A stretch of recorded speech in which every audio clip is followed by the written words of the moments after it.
हृदय से धन्यवाद करते हैं क्योंकि आप अद्भुत युक्ति करने वाले, सामर्थ के अनोखे काम करने वाले और सब कुछ को अपनी इच्छा के अनुसार सही कर देने वाले परमेश्वर।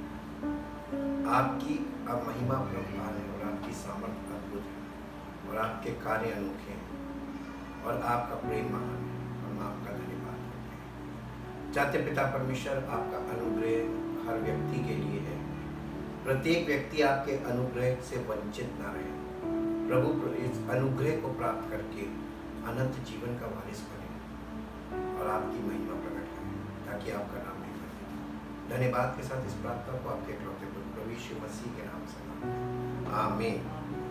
Praise the Lord. हम परमेश्वर का धन्यवाद करते हैं। आज प्रेजेंस ऑफ गॉड पार्ट 63 है और आज हम देखेंगे repentance with faith brings deliverance, यानी छुटकारा। यानी इसका कहने का मतलब ये है कि जब कोई व्यक्ति प्रभु पर विश्वास करता है, सुसमाचार पर विश्वास करता है कि प्रभु यीशु मसीह मेरे पापों के लिए मारा गया और गाड़ा गया और तीसरे दिन जी उठा, ये सुसमाचार है। और जब कोई इस सुसमाचार पे विश्वास करता है और मन फिराता है, दोनों काम एक साथ होने हैं। जैसे ही विश्वास करे और मन फिराए, वैसे ही ये दो चीजें मिलकर छुटकारे को ले आती हैं। इसी को कहते हैं सैल्वेशन, यानी उद्धार। और ये लगभग हर व्यक्ति के जीवन में पूरा हो जाता है या पूरा हो सकता है। समस्या बाद में आती है।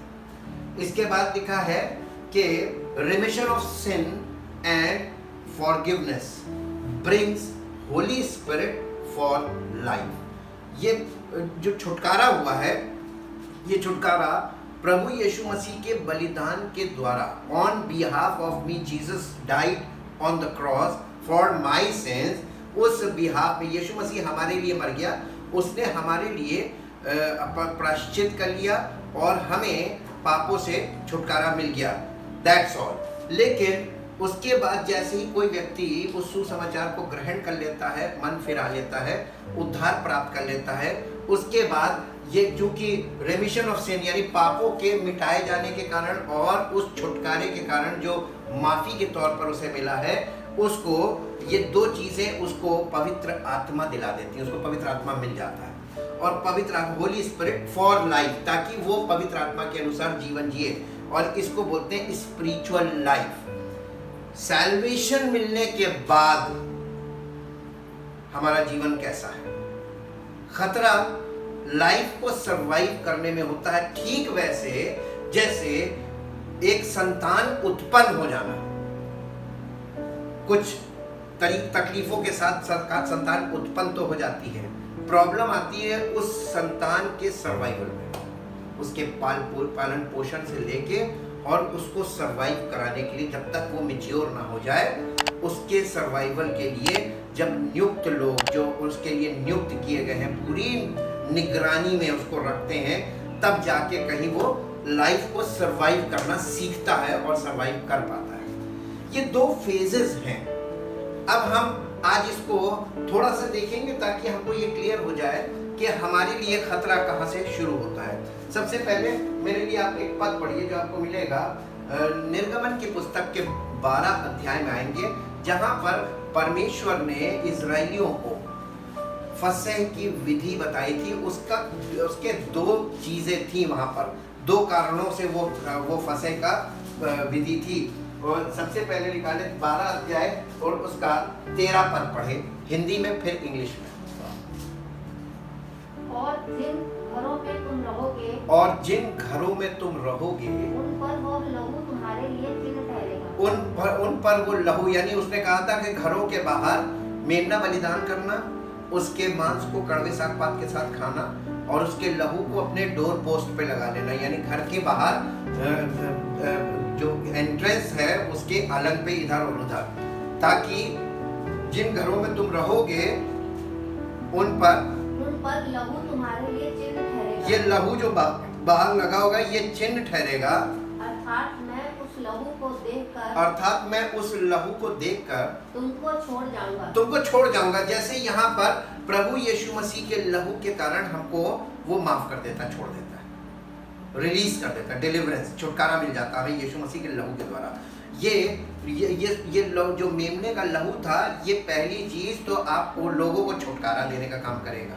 वहां से हमने सीखा, उस देखकर छोड़ जाऊंगा, और जब मैं मिस्र देश के लोगों को मारूंगा, और जब मैं मिस्र देश के लोगों को मारूंगा, तब वो विपत्ति तुम पर ना पड़ेगी। तब वो विपत्ति तुम पर नहीं पड़ेगी। यानी जहां लहू लगा होगा जिन घरों में, वो उन पर विपत्ति नहीं पड़ेगी। ठीक इसी प्रकार से जो यीशु मसीह के लहू के द्वारा माफी पा गए हैं, उन पर परमेश्वर एक्शन नहीं करेगा, लेकिन बाकी सब लोगों पे एक्शन होगा। तो फर्स्ट पहली चीज हमने देखी कि लहू हमको क्या दे रहा है? छुटकारा दे रहा है ना? छुटकारे का काम है। इसके बाद इसका 23 पद पढ़िए, 12 अध्याय उसका 23 पद। क्योंकि यहोवा देश के बीच होकर, क्योंकि यहोवा देश के बीच होकर मिस्रियों को मारता जाएगा, मिस्रियों को मारता जाएगा, और जहाँ जहाँ वो चौखट के सिरे, और जहाँ जहाँ वो चौखट के सिरे, और दोनों अलंगों पर उस लहू को देखेगा, और दोनों अलंगों पर उस लहू को देखेगा, वहाँ वहाँ उस द्वार को छोड़ जाएगा, वहाँ वहाँ उस द्वार को छोड़ जाएगा, और नाश करने वालों को तुम्हारे घरों में, और नाश करने वाले को तुम्हारे घरों में मारने के लिए ना जाने देगा। मारने के लिए ना जाने का सिक्योरिटी। पहला डिलीवरेंस एंड देन सिक्योरिटी। यीशु मसीह का लहू हमको सिर्फ छुटकारा नहीं देता है, बल्कि हमें सिक्योरिटी भी देता है।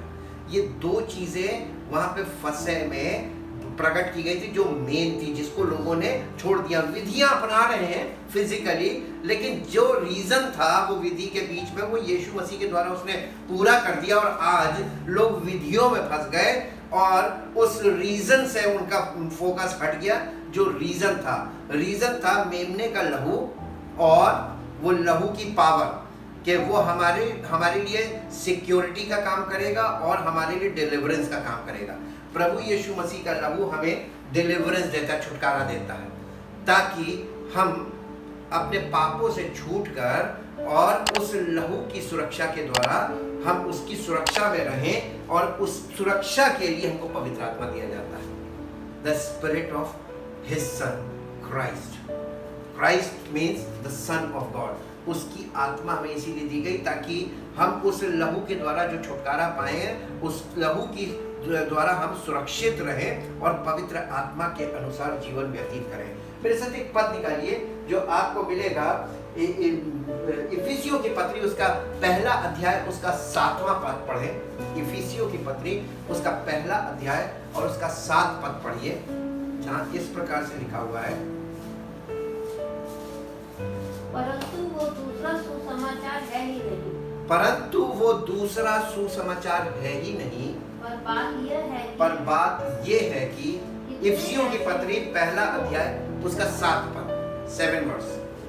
इफिसियों हमको उसमें उसके लहू के द्वारा छुटकारा, उसके लहू के द्वारा हमको उसमें, किसमें?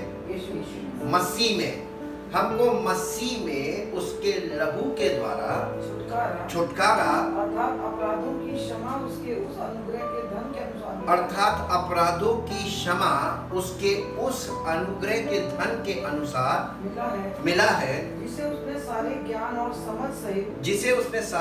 और समझ सहित हम पर बहुतायत से किया। हमें ये जो छुटकारा मिला है, ये यीशु मसीह के लहू के द्वारा मिला है। The sacrifice of Jesus Christ gives us deliverance. हमें छुटकारा मिल गया। छुटकारे में क्या क्या है? हमारे पाप मिटा दिए और हमें माफी मिल गई। माफी का मतलब क्या होता है? What is the meaning of forgiveness? Forgiveness means He gives us a chance. उसने मुझे एक मौका दे दिया। माफी का मतलब केवल इतना है कि एक मौका देना। जब कोई व्यक्ति गलती करता है और आकर माफी मांगता है, इसका मतलब वो एक मौका मांग रहा है। और आप देखिएगा, हर एक व्यक्ति को पहली गलती पे ही सजा नहीं दी जाती है, उसे मौका जरूर दिया जाता है।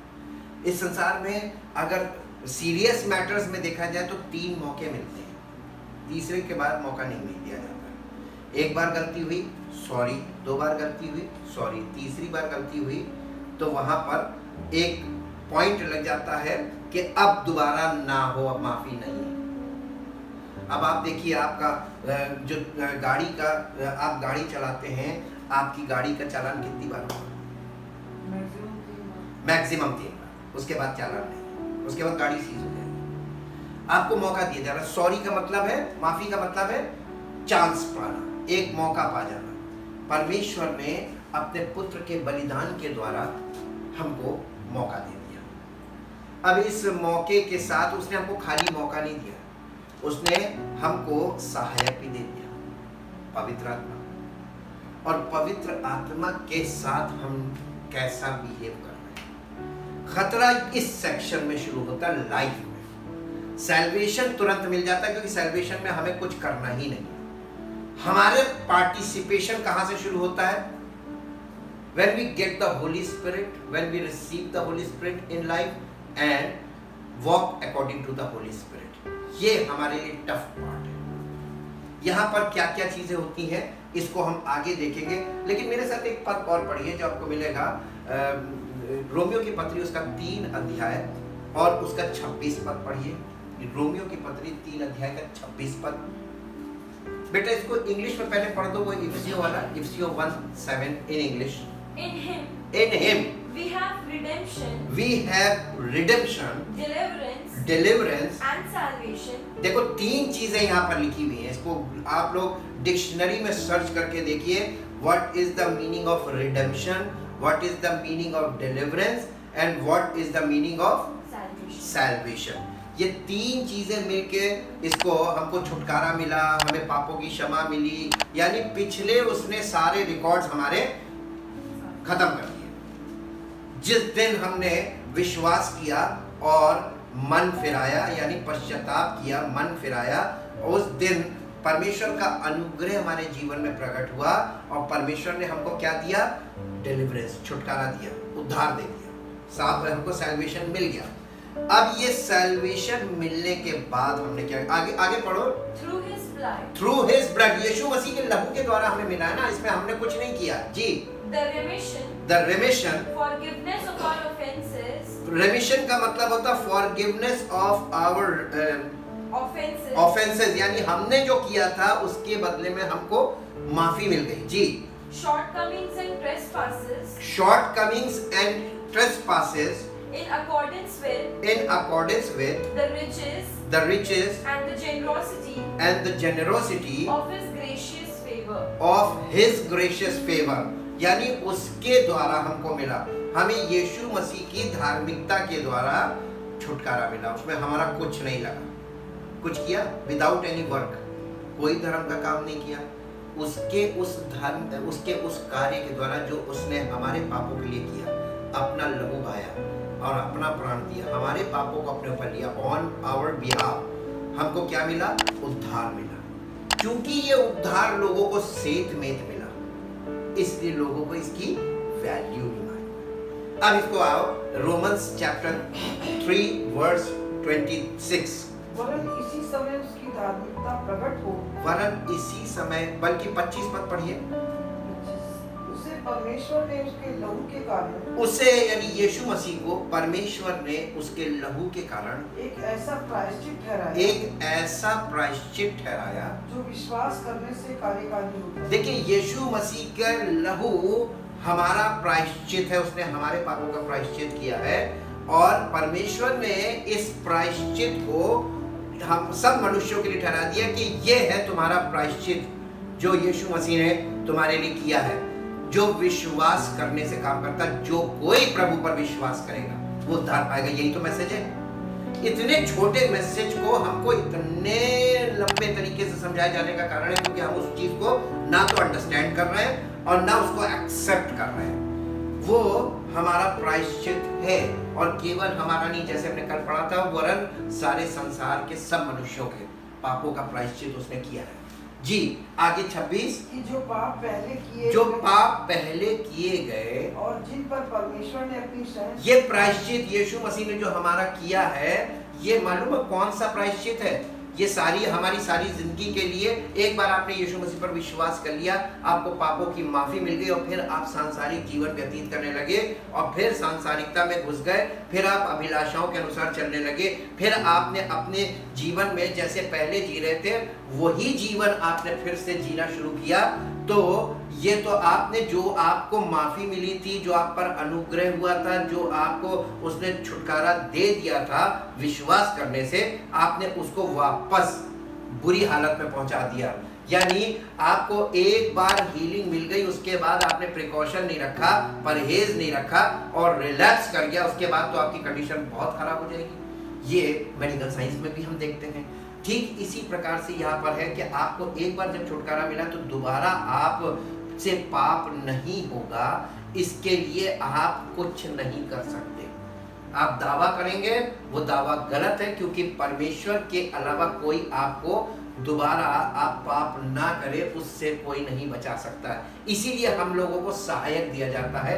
जैसे ही हमें सैल्वेशन मिलता है ठीक उसी समय हमें खाली सैल्वेशन नहीं मिलता है, हमें gift of the Holi spirit भी मिलता है, उद्धार के साथ पवित्र आत्मा।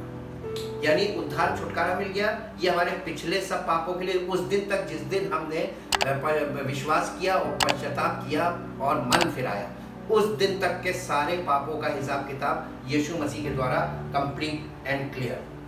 इसके बाद हमें सहायक दिया गया पवित्र आत्मा, ताकि इसके बाद जो हम मैं हिसाब करूंगा वो पवित्र आत्मा के अकॉर्डिंग होगा। अब आप ये सोच के देखिए कि आपको छुटकारा मिलने के बाद आपका जीवन कैसा है।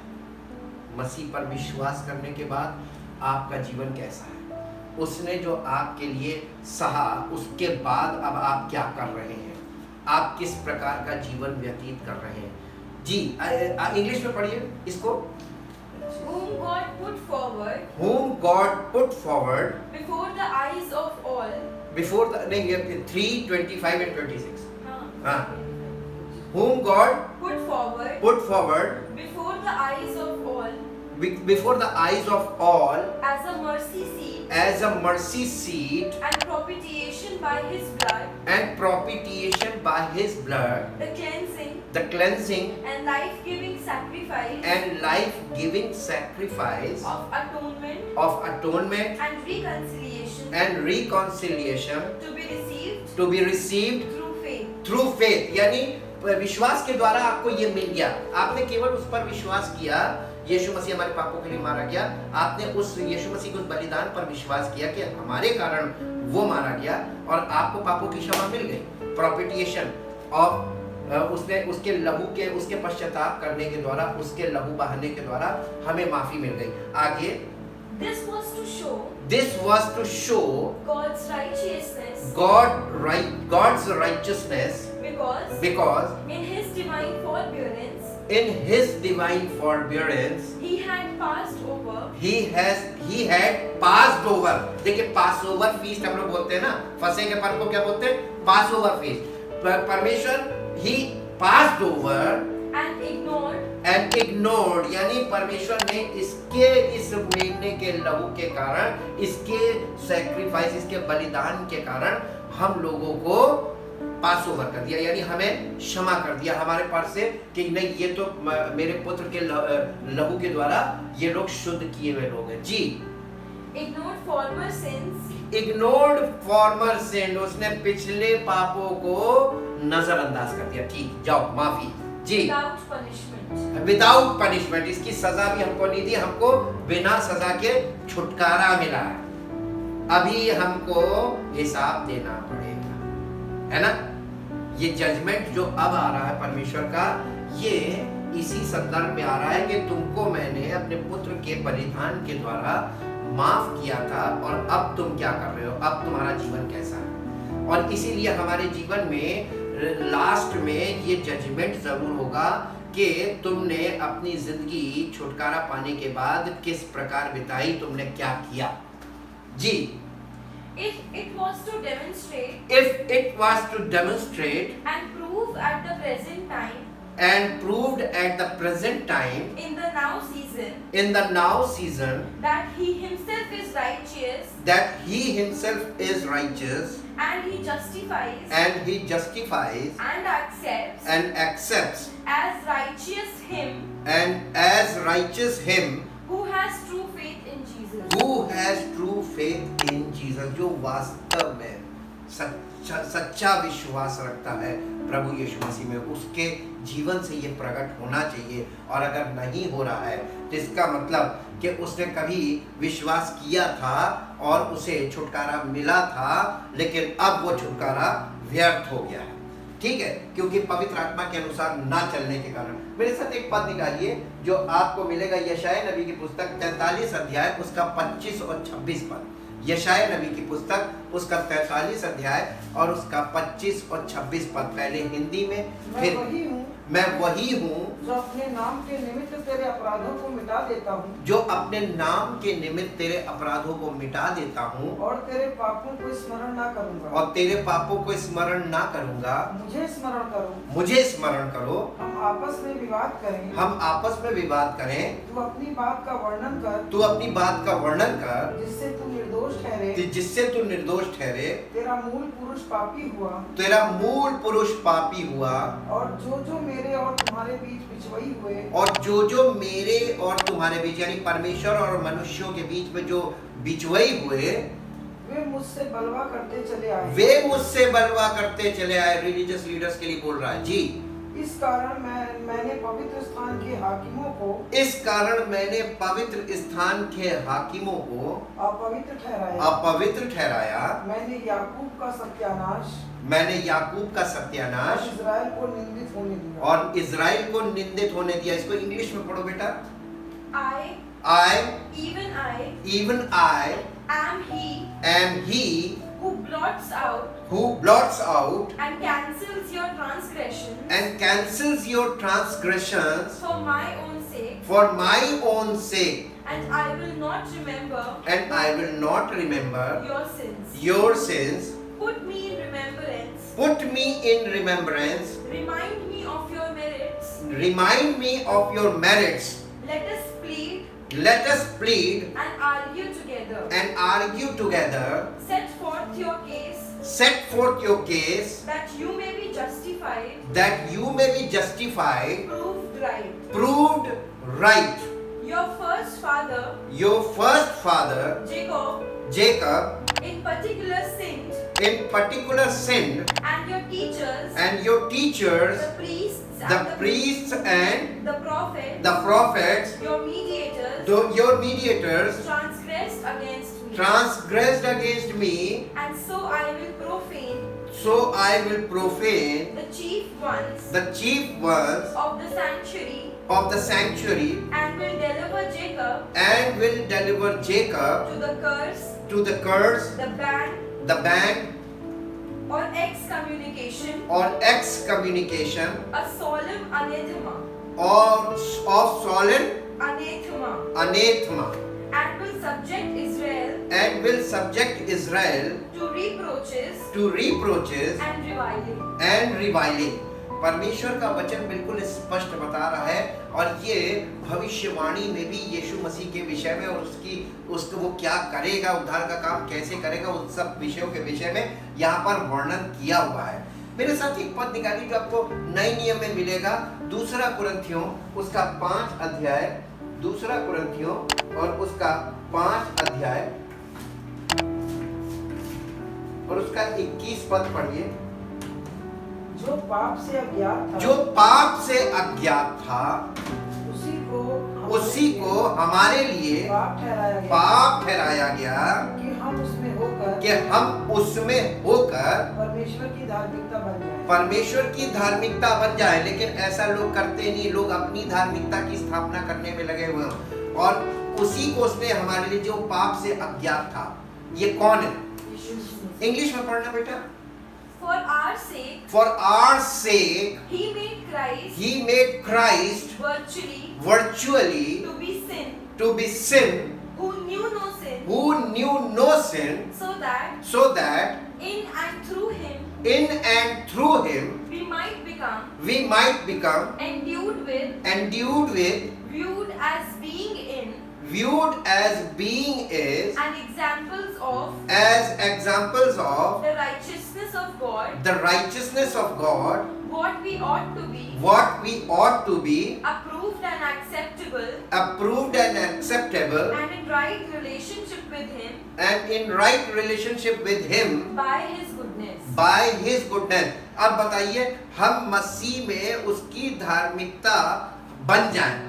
मसीह में हम धार्मिकता बनेंगे ना, यानी मसीह हमारे जीवन में और हम मसीह के आत्मा के अनुसार चल रहे हैं, ये है मसीह में। हम मसीह में उसकी धार्मिकता जब तक नहीं बनेगी, जब तक ये प्रकट नहीं होता हमारे जीवन से, तो हम उसके नाम पे कलंक लगा रहे हैं कि नहीं लगा रहे?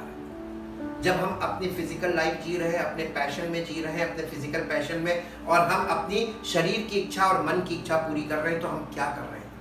हम इस उद्धार को जो हमें सेत में दिया गया है, बिना हमने इसके लिए प्राण नहीं, लहू नहीं बहाया, और हमने इसके लिए कुछ भी नहीं किया, इसीलिए लिखा है कि तुमने पाप से लड़ते हुए ऐसी मुठभेड़ नहीं की जिसमें तुम्हारा लहू बहा। इसीलिए हमको दर्द नहीं है। दर्द किसको होगा? परमेश्वर को सबसे ज्यादा दर्द होगा, क्योंकि उसने अपने इकलौते पुत्र का बलिदान किया है। अब वो हिसाब लेगा कि नहीं लेगा? लेगा ना। और कैसे लेगा? हार्ड तरीके से लेगा या सॉफ्ट तरीके से लेगा? हार्ड तरीके से लेगा, क्योंकि उसने आपके लिए और हमारे लिए, सब मनुष्यों के लिए वो कर दिया जो केवल वो ही कर सकता था। और केवल वही नहीं किया, उसके लहू के द्वारा हमें, उसके लहू के उसके प्रायश्चित किए जाने के द्वारा जो हमारे पापों के लिए उसने किया, हमको सेट में, यानी विदाउट एनी वर्क, हमको तुरंत माफी भी दे दी, सब कुछ एकदम, कोई रिकॉर्ड नहीं चेक किया, कुछ नहीं, आंख बंद करके माफी दे दी। और खाली माफी नहीं दी, खाली छुटकारा नहीं दिया, हमको पवित्र आत्मा भी दे दिया। उसके बाद हमने जीवन में क्या किया? हम कैसा जीवन जी रहे हैं? एक पद और निकालिए जो आपको मिलेगा, पहला पत्रस, उसका पहला अध्याय 18 पद से 21 पद तक पढ़िए। पहला पत्रस पहला अध्याय 18 से 21 पद जी। क्योंकि तुम जानते हो कि तुम्हारा निकम्मा चाल चलन जो बाप दादों से चला आता है, उससे तुम्हारा छुटकारा चांदी सोने अर्थात नाशवान वस्तुओं के द्वारा नहीं। हमारा छुटकारा किस चीज से किया है? यीशु मसीह के लहू ने। नहीं, किस चीज से किया है? क्या चीज थी हमारे अंदर जिससे हमारा छुटकारा हुआ? ना, फिर से पढ़िए। हमें बाप दादों से क्या मिल रहा है? है ना? हाँ, इससे हमें छुटकारा होना चाहिए, नेचर बदल जाना चाहिए। यीशु मसीह के लहू के द्वारा जब हमको छुटकारा मिला, तो पवित्र आत्मा हमको इसलिए दिया ताकि हमारे अंदर परमेश्वरीय स्वभाव डेवलप किया। डीएनए बदल जाना चाहिए। और अगर डीएनए नहीं बदला, जितने लोगों का डीएनए नहीं बदला, परमेश्वर की महिमा नहीं होगी और वहां पर उनको सजा जरूर। आपको और हमको बहुत ध्यान देने की जरूरत है। परमेश्वर हमसे इसी बात का हिसाब लेगा। अब फिर से पढ़िए। क्योंकि तुम जानते हो कि तुम्हारा निकम्मा चाल चलन जो बाप दादों से चला आता है, उससे तुम्हारा छुटकारा चांदी सोने अर्थात नाशमान वस्तुओं के द्वारा नहीं हुआ, पर निर्दोष और निष्कलंक मेमने अर्थात मसीह के बहुमूल्य रक्त के द्वारा हुआ। उसका ज्ञान तो जगत की उत्पत्ति के पहले से ही जाना गया था। उसका ज्ञान तो जगत की उत्पत्ति के पहले से ही जाना गया था, पर अब इस अंतिम युग में तुम्हारे लिए प्रकट हुआ। उसके द्वारा तुम उस परमेश्वर का विश्वास करते हो। उसके द्वारा तुम उस परमेश्वर पर विश्वास करते हो जिसने उसे मरे हुओं में से जिलाया और महिमा दी कि तुम्हारा विश्वास और आशा परमेश्वर पर हो। ये हमको इसीलिए छुटकारा दिया गया। इसको इंग्लिश में पढ़ना बेटा। 18 से 21। You must know, recognize that you were redeemed, ransomed from the useless, fruitless way of living inherited by tradition inherited by tradition from your forefathers, from your forefathers, not with corruptible things not with corruptible things such as silver and gold, such as silver and gold, but you were purchased with but you were purchased with the precious blood of Christ, the precious blood of Christ, the the Messiah, like that of a sacrificial lamb a sacrificial lamb without blemish or spot. It is true that he was chosen and foreordained, destined and foreknown for it before the foundation of the world. But he was brought out to public view, made manifest in these last days at the end of the time for the sake of you, through him you believe in, adhere to rely on God, who raised him up from the dead and gave him honor and glory, so that your faith and hope are centered and rest in God. यानी आपको यहाँ पर सब कुछ clear समझ में आ जाना चाहिए। दूसरा पत्रस 2 अध्याय उसका 20 और 21 पद पढ़ना बेटा, हिंदी में फिर इंग्लिश में। दूसरा पत्रस 2 अध्याय 20-21 पद। जब वे प्रभु और उद्धारकर्ता यीशु मसीह की पहचान के द्वारा संसार की नाना प्रकार की अशुद्धता से बच निकले और फिर उनमें फंसकर हार गए। अरे ये कैसे बच निकले? हमें उद्धार मिल जाता है, बच निकले, और फिर दोबारा हमने क्या किया? पवित्र आत्मा मिलने के बावजूद हम पवित्र आत्मा के अनुसार नहीं चले, फिर हम सांसारिकता में चले गए, सांसारिक जीवन में चले गए और हम संसार के अनुसार चलने लगे, फिर उसमें फंसकर हार गए। तो उनकी ऐसे लोगों की पिछली दशा पहले से भी बुरी हो जाएगी। मालूम क्यों? रीजन देखिए आगे। क्योंकि धर्म के मार्ग का ना जानना ही उनके लिए इससे भला होता कि वे उसे जानकर उस पवित्र आज्ञा से फिर जाते जो उन्हें सौंपी गई थी। इससे अच्छा था कि ना मालूम होता। मालूम होने के बाद माफी नहीं है और बहुत भयानक दंड है, बहुत भयानक दोनों चीजें, क्योंकि परमेश्वर ने कोई कसर नहीं रखी, आपको अकेला नहीं छोड़ा, आपको छुटकारे के साथ साथ पवित्र आत्मा दे दिया, और पवित्र आत्मा देने के बाद आपने उस पवित्र आत्मा का अनादर किया, और इसीलिए लिखा है कि हम उस अनुग्रह की आत्मा का अनादर करते हैं, उसके अनुसार नहीं चलते हैं, डिसोबीडिएंट हो जाते हैं, और हम परमेश्वर की इच्छा को अपने जीवन में पूरी नहीं करना मांगते, बल्कि अपनी इच्छा को पूरा करने में लगे रहते हैं। इंग्लिश में पढ़ना बेटा। For if after they have escaped the pollutions of the world through the full personal knowledge of our Lord and Savior Jesus Christ, they again become entangled in them and are overcome.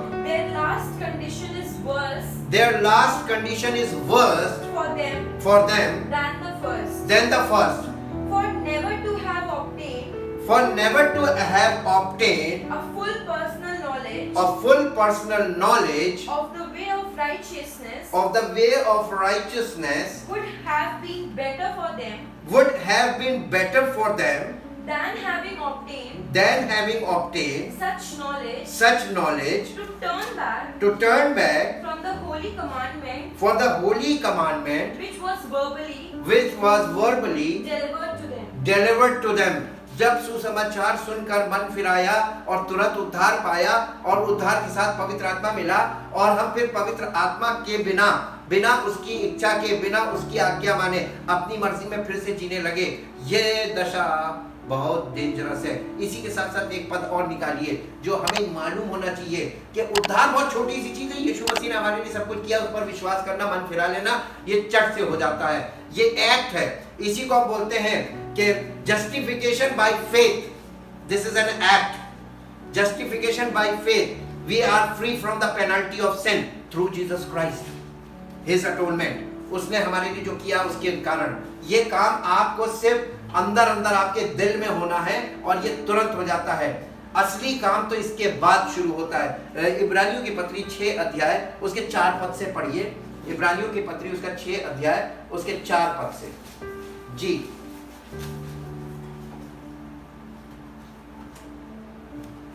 इब्रानियों की पत्री। जिन्होंने एक बार ज्योति पाई, क्योंकि जिन्होंने एक बार ज्योति पाई और जो स्वर्गीय वरदान का स्वाद चख चुके, और जो स्वर्गीय वरदान का स्वाद चख चुके और पवित्र आत्मा के भागी हो, और पवित्र आत्मा के भागी हो गए, और परमेश्वर के उत्तम वचन और का, परमेश्वर के उत्तम वचन का, और आने वाले युग की सामर्थ का, और आने वाले युग की सामर्थ का स्वाद चख चुके हैं। स्वाद चख चुके हैं। यदि वे भटक जाएं, यदि वे भटक जाए तो उन्हें मन फिराव के लिए, उन्हें मन फिराव के लिए फिर नया बनाना अनहोना है। फिर नया बनाना अनहोना है।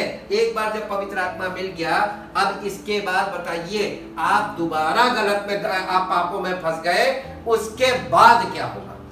अब तो ये अटोनमेंट काम नहीं करेगा। वंस फॉर ऑल लाइफ में एक बार आपको मौका मिला, उस मौके के बाद आपको साथ में पवित्र आत्मा दे दिया ताकि अब ये ना भटके, और इसके बावजूद यानी पूरा full support of God through his Holi spirit, अब घर भटक गए तो अब बताइए इसका क्या हिसाब होगा?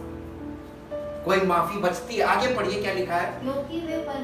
क्योंकि वे जिन्हें पवित्र आत्मा मिल गया, यानी जिन्हें उद्धार मिला विश्वास करके, और पवित्र आत्मा भी साथ में मिला था, क्योंकि वे परमेश्वर के पुत्र को अपने लिए फिर क्रूसीफाई करते हैं, क्रूस पर चढ़ाते हैं। जी, और प्रकट में उस पर कलंक लगाते हैं। और देखने वाले लोग क्या करते हैं मालूम है? उनके सामने कलंकित करते हैं यीशु मसीह को। यीशु मसीह को दोबारा क्रूसीफिक्शन कर रहे हैं, हम उसको दोबारा क्रूसीफाई कर रहे हैं, या हमारी लाइफ में वो माफी अब नहीं दिख रही है, पवित्र आत्मा के अनुसार हम नहीं चल रहे हैं, तो हम यीशु मसीह के क्रूसीफिक्शन का अनादर सबके सामने प्रकट कर रही है, उसकी निंदा है, कलंक लगा रहे हैं। जी, क्योंकि जो भूमि वर्षा के पानी को जो उस पर बार बार पड़ता है, पी कर जिन लोगों के लिए वो ज्योति बोई जाती है, उनके काम का साग पात उग जाती है, वो परमेश्वर से आशीष पाती है। परंतु यदि वो झाड़ी और ऊंट कटारे उगाती है, तो निकम्मी और श्रापित है। ये उसके बिहाफ में बोला गया, ये दृष्टांत बोला जा रहा है, यानी हम मसीह के द्वारा, मसीही जीवन के द्वारा, हमारे जीवन में से मसीह की महिमा नहीं प्रकट हो रही है, तो हम श्रापित हैं। कहने का यहाँ पे तात्पर्य ये है। ये इसको इंग्लिश में पढ़ना बेटा, 4th verse। For it is impossible to restore and bring again to repentance those who have been once for all enlightened, who have consciously tasted the heavenly gift and have become sharers of the Holy Spirit and have felt how good the word of God is, and the mighty powers of the age and world to come, if they then deviate from the faith, then deviate from the faith and turn away from their allegiance, it is impossible to bring them back to repentance, for they nail upon the cross the Son of God afresh, as far as they are concerned, and are holding him up to contempt and shame and public disgrace. For the soil which has drunk the rain that repeatedly falls upon it and produces vegetation useful to those for whose benefit it is cultivated, partakes of a blessing from God. Yes. But if that same soil persistently bears thorns and thistles,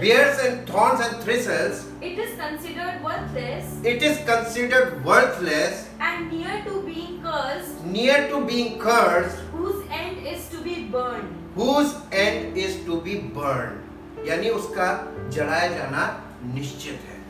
और आपने देखा होगा judgement में कि जंगली दानों के जो पौधे हैं वो बटोरे और आग में जलाए जाएंगे, गेहूं का दाना भंडार में रखा जाएगा। ये सब बातें वचन के द्वारा हमको स्पष्ट हैं।